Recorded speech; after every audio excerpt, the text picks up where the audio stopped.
How's it going, everyone? Welcome back to the channel. Nice to see you all again. Haven't been around for a while, I know, but YouTube isn't my full-time job, and I'm just busy, and I haven't been playing the Steam Deck a lot.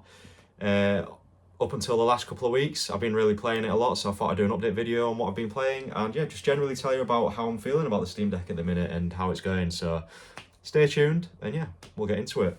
So the Steam Deck at the minute for me is obviously a massive nostalgia machine. I'm not the kind of guy to just play regular new titles on this. I got my beast behind me. It's kind of like the one I go to the most to play my Spider-Mans, the games that have literally just come out on Steam, etc.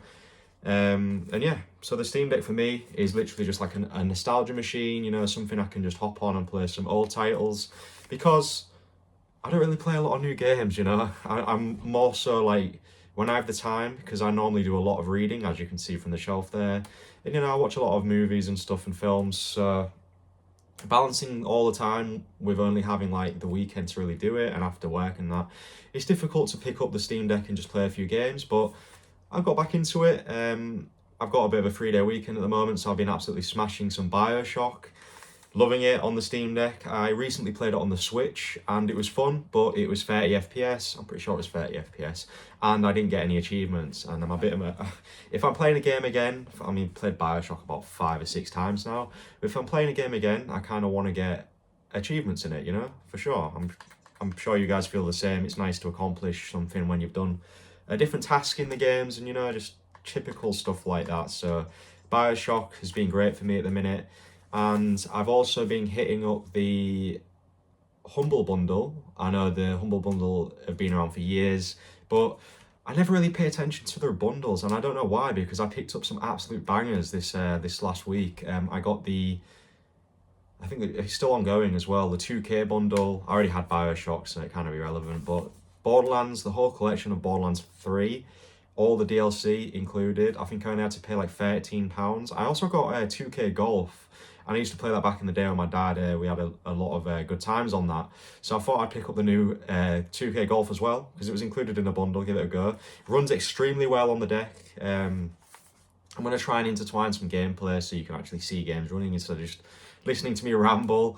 But I know a lot of you guys actually do value my opinion on things, which is awesome. And I've been reading all your messages and stuff, and it's nice to see that the videos are getting quite a bit of more views, even though I've not been active over the last 3 months, But yeah, as you can see, I'm back. Probably not on a regular schedule. I'll hop in and do the odd video when I have the chance. But to give you an update on the Steam Deck, it's going really well for me. As you can see, made a kind of a tweak to the skin. Love the skin, but the side, I didn't manage to apply it properly, and it had a few jagged edges, and it was sticking into my palms, and it just wasn't that comfortable to hold. So it kind of looks cool with the controls and the analog being black as well, but as you can see, I've kind of like taken the side bits off, so back is still the same, but it's literally just these side pieces which I've just taken off, because yeah, like I say, find it a lot more comfortable when I'm holding the side without the skin on it, so that's kind of right why I took it off. But yeah, as far as games go, obviously been playing Bioshock 1, Bioshock 2 as well, although I do much prefer Bioshock 1. I think the only thing I prefer about Bioshock 2 is the hacking mechanic, and obviously you can dual wield the plasmids and the gun at the same time, but the hacking mechanic, much prefer it. The hacking mechanic in Bioshock 1 is, to me, a massive pain in the ass. I always find myself just buying it out, when you have enough money, you can buy out the hack in Bioshock 1, or using the auto hack tool, which is a bit of a cheat as well. So yeah, anything that I can do to avoid having to do that stupid mini game where you have to like direct the flow of... I appreciate it as a puzzle, it's quite cool, but having to do that every time when you're hacking something, and that is quite often, because there's a lot of security cameras and turrets, it can be a bit of a pain in the ass. So yeah, I'm pretty sure I'm not the only one who thinks like that, right? Yeah, but apart from that, the gameplay and everything, awesome in Bioshock 1. It runs absolutely perfect on the device. I got it running at 60. At the moment, I'm running at 6 watt TDP. At 60, yeah. So, I'm getting amazing battery life from it as well. I'm on 33% battery at the moment. I don't know if I can really show that, but I don't know if my camera will focus on that. But yeah, I'm on 32% battery, and it's saying about 1 hour and 14 minutes. So yeah, degradation of battery for me has not been an issue. it shouldn't be an issue at all. I mean, the Steam Deck's, I've only had it for like, say 5 or 6 months right now, so yeah, everything's been going really well for me. Had an analog issue, I remember telling you about that a few months ago, hasn't arisen again. Had a bit of debris stuck underneath the analog stick, so if you ever find that your analog stick starts to drift a little bit, without worrying too much, because I was freaking out when it started to happen to me, literally just move the analog stick and blow into the side or get a bit of compressed air, and you can literally just fire it downwards at the analog stick that's having a bit of drifting issues. It'll literally clear it up, and hopefully your analog stick works. If that doesn't fix it, then you've got a faulty analog stick, I'm pretty sure. But I think Steam has the repair center open now, so I don't know if that makes the repairs a little faster or how that works. They can actually fix your own device instead of you sending it all the way back there, and it's got to go back to a repair center, so I don't know whereabouts that is, depending on what country you're in. But yeah, instead of you actually sending the whole device back and them sending you a different one, they actually fix your own device now, which is pretty awesome. As far as the updates go, I'm a little bit underwhelmed, you know. I was kind of on the hype train of them. Wow, Valve are putting out these mad updates every other week, and yeah, don't get me wrong, they're still updating the device and they're providing us with like a cleaner UI. The fact you can actually view achievements now, I keep wanting to show you guys everything. I'm gonna have to do some other recordings of this, but the fact you can actually see achievements whilst you're playing the game was a massive thing I wanted to see. I think I mentioned that in my video as well. And you can literally just go through your achievement list whilst being in the game without having to go out of the game and do all that is a massive thing for me. Love just, you know, keeping up to date. Like on Bioshock, I've just found, I've just successfully researched the leatherhead splicer, or the leadhead splicer, and yeah, was kind of looking through the achievement list, looking at things that I'd nearly completed, saw that I'd nearly completed that, so kind of focused on it. But really easy just to get into the achievements now, which is awesome. Was really hoping they would implement some kind of like colour, trying to think of the word of it, like a colour calibration kind of thing that's built into the side panel. I know a lot of people have like mini mods and hacks where you can change the vibrancy of the games, but I'm still waiting for Valve to do their own kind of thing where it's baked in, instead of having to like do a load of modifiers and modification and stuff, because a lot of people who just play the Steam Deck casually won't be asked about doing that, won't be bothered. So if that's kind of like the next big thing I want to see from Valve and an update on the Steam Deck, getting some color calibration thing built into the option menu, I can see that being like a thing to come out soon, so hopefully that happens. But yeah, apart from that, updates have been quite slow, you know, bug fixes, patches. I'm still in the beta, haven't had any issues really. Although I've had a couple of issues when playing Lego Lord of the Rings, which I've also been playing quite a bit as well. Another Humble Bundle pickup for me anyway. They did some kind of like Lego Humble Bundle recently. I think it's finished now, but they literally had a ton of Lego games on for like £10. It's around like $15, $14. And yeah, it's kind of just like padding out my Steam library of games that I can just hop in and hop out of, because you know Lego games are like all pretty much the same, with like maybe added mechanics in each and every game, but you know, kind of fun just to hop in. And I've never played Lord of the Rings Lego, so it was really cool to see how they'd adapted it.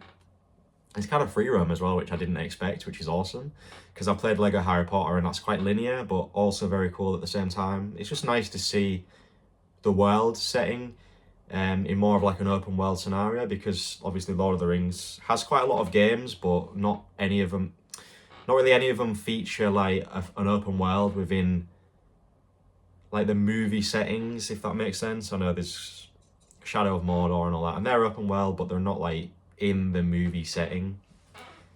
Not as far as I know anyway. I've played Shadow of Mordor, but not Shadow of War, so I might be wrong on that one. But yeah, awesome.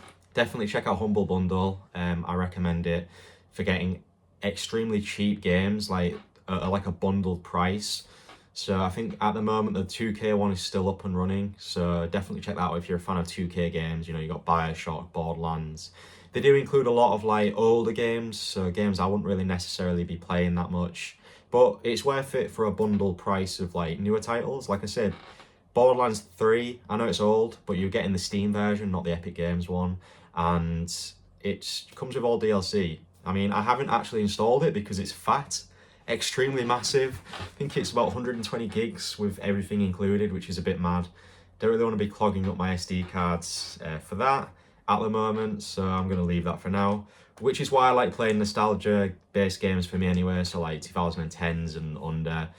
They're just smaller in file size, you know, easy to download, and yeah, you're not leaving your Steam Deck sat there installing 100 gigabytes. I know it's a computer and it'll do it fine, but to me, it just seems a bit overkill having a game that big on the Steam Deck. So yeah, it's kind of why I don't play any new games on it. Saying that, kind of cool, might interest you guys. I actually have a little journal here of games that I've been playing and finishing. So every time I finish a game, I started it this year, so I haven't got a massive backlog of these journals kicking about. It'd be awesome if I did this from like the age of like 10, but you know, it is what it is. So yeah, this has games that I've finished in. I'll do like a page on it and then explain why I liked it and that, which is pretty awesome. So the last game I actually did finish on the Steam Deck, I wrote down in here, it's Max Payne 3. Loved it, ran at 60, great game, love Max Payne 3. I finished it a few times now, but yeah, on the Steam Deck, played at 60 FPS. At quite a low wattage. I think I managed to get it to like 7 or 6 watts, and yeah, I just had a great time with it. Max Payne 3, you know what to expect, it's a Rockstar game. Ragdoll physics are awesome. Slow-mo mechanic is really cool. So yeah, if you're planning on playing like an action game on the Steam Deck, check out Max Payne 3. It's extremely cheap as well, so definitely pick it up and have it in the library. Even if your backlog is huge, it's just worth having there. Another massive one I finished recently, and I actually started it again.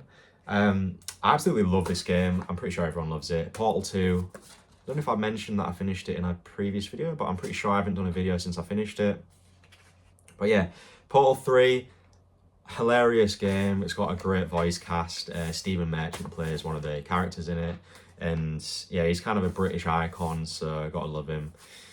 It's just a great game, a great puzzle game. Probably the best puzzle game I've ever played, you know. It's short, but not too short to be like you want more of it. But like it also does challenge you. It's got some tough puzzles in it. You will be scratching your head. At least I was anyway. I do like puzzle games, but I'm not like a genius of in any sense, you know. So it did leave me scratching my head in a few puzzles. I had to rethink things. It does make you think outside the box. It has the comedy. And yeah, on the Steam Deck, it absolutely runs like butter. Mainly because it's a Valve game, so they're going to optimize their own games for the deck anyway. So yeah, I had it running like at 4 watts at 60 at the highest settings. I was getting like almost 5 hours of battery life, so I finished it in like 2 battery cycles. It was pretty mad. Same goes with Portal 1, and also I'm on my like 6th or 7th run through of Half-Life 2. Seems to play that on every portable console I get that supports it. And I had the Valve Steam, not the Valve, I had the Nvidia Shield handheld like about 5 or 6 years ago, and I played Half-Life 2 on that. I thought that was wild, the fact that thing could play Half-Life 2 and Portal 1. Loved it. But yeah, Half-Life 2, everyone knows that it's a classic. If you have a Steam account, you should have Half-Life 2 by now. It's been on sale that many times for like £1 or around that price. It's optimized to shit on the Steam Deck. It is perfect. Amazing battery life. Quite an older title, but you know, it still holds up. The Source engine is a masterpiece of an engine, so definitely check that out if you're wanting to play something that'll give you a good battery life, but also like not ridiculous. Honestly guys, that's literally what I've been up to on the Steam Deck, and I could ramble for a long time, but yeah, that's how I've been finding the Steam Deck recently.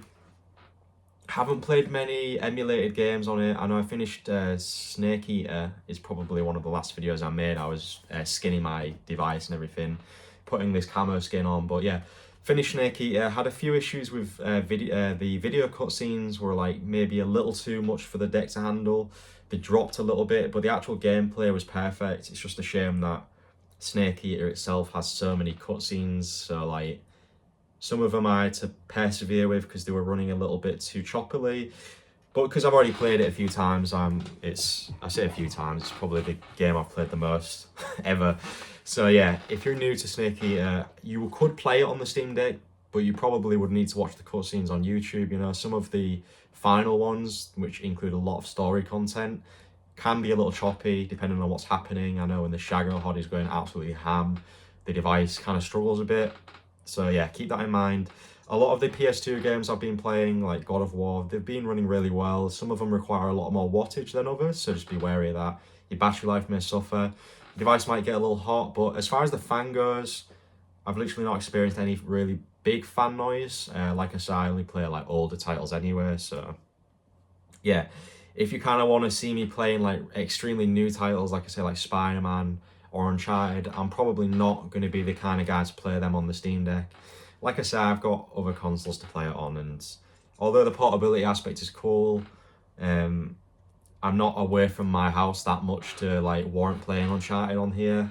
It's cool to play like older titles like Bioshock you can just jump into, but like as far as Uncharted goes, I probably wouldn't do it. Not necessary for me anyway. But yeah, guys, I hope that has quenched your thirst for not seeing any of my videos for a while. And yeah, how have your guys' Steam Decks going? I'm sure a lot of you have a Steam Deck now. Since I last spoke, they've ramped up production on a lot of them, and yeah, a lot more people are getting orders in. I don't know if any of you guys are interested in seeing content now. You might have your own Steam Deck and are not bothered about what I'm doing, so let me know in the comments. And yeah, have a great day, guys. I'll speak to you guys soon, and there'll be more content on the way, just maybe not on a regular schedule like before, but yeah, for sure, stick around for more Steam Deck content.